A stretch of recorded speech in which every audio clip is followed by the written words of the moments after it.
Yes. Hello everyone. Let us see the next concept. Maybe we have stopped at this point in my previous video. How to select a design pattern. In my previous video, I have covered till the last point. That is, what are frameworks, what are toolkits, and where toolkits are used. So how to select a design pattern and why patterns are more useful. And you are aware of that. And here how to select a design pattern. So we have more than 20 design patterns, and among those 20 design patterns we are selecting some of them, and then we are building the application. So because of that, uh, patterns uh, patterns fulfill our needs, and by making use of a pattern itself we are accomplishing our task. That is, we are building the software. So how to select a design pattern? It's all based upon your problem which you encounter, and how your problem can be solved. You can select a design pattern. That is a common thing, but here some of the points he has addressed, so that to keep in mind before using any pattern.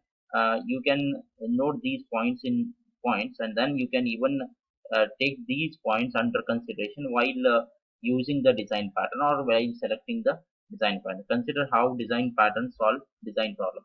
If at all any design pattern, if you take, it will be solving some of the other problem. So with that solution, whatever it provides, you have to see that whether that solution helps in your application or not, for building your application or not. If it all you that will help you, definitely you can select that one.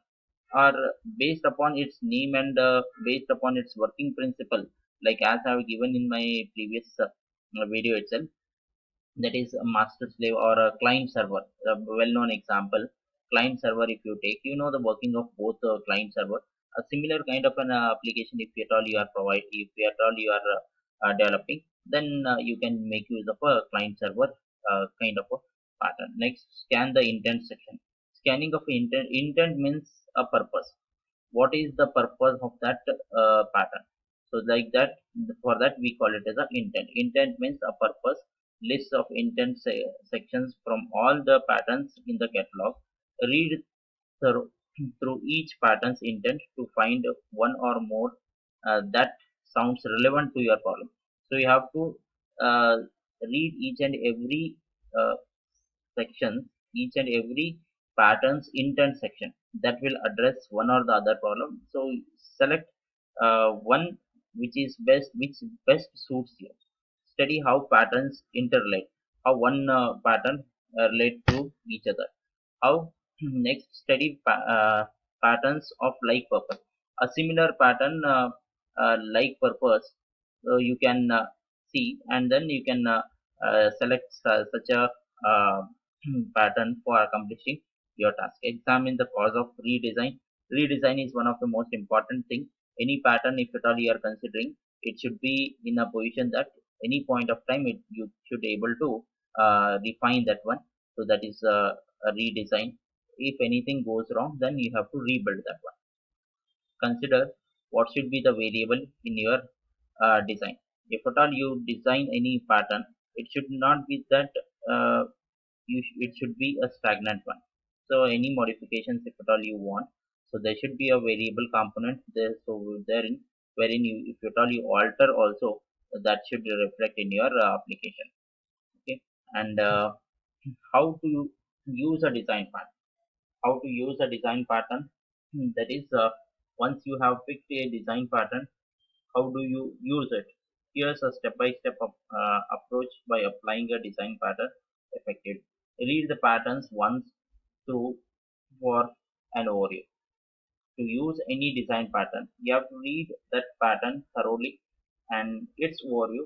Pay particular attention to the applicability. See, here he tells that where it is applicable and its consequences section to ensure the pattern is right for your problem or not. Here also how to use a design pattern. There is one uh, one pattern, whether to use it, how to make use of that.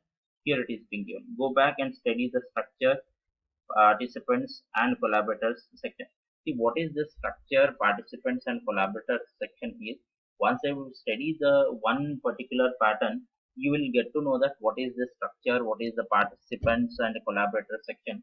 So until and unless you don't study the first pattern, you cannot come to know that every pattern will be having a structure, every pattern will be having some of the other components, and some collaborators will be there for exchange of data. So you have to study that those sections to make use of a particular design pattern. Look at the sample code section. So if you see the sample code section, so then you will get to know that whether you can use in your work or not. So based on that also you can select or you can use the design pattern. Choose names for patterns participants that are meaningful in the application context. So in your application, choose a meaningful name for the applications or the components, and with that itself you can make use of the several components to accomplish the task. Design the classes. When you design the Whenever your application is large, at that time you need to design several classes. those classes will help you to those classes will help you to make your application bigger, as classes are interoperable, and as you go for an inheritance concept, then classes will serve your purpose. So that is the main reason why there is a usage of the classes. Okay, so with this you can come to a conclusion that how to select a design pattern and how to use a design pattern.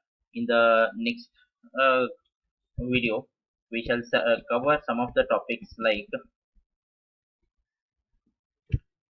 what is object oriented concept, object oriented development, key concept of object oriented pattern, modular design and encapsulation, cohesion and coupling. So these are the few uh, concepts which are to be discussed. What is object oriented development?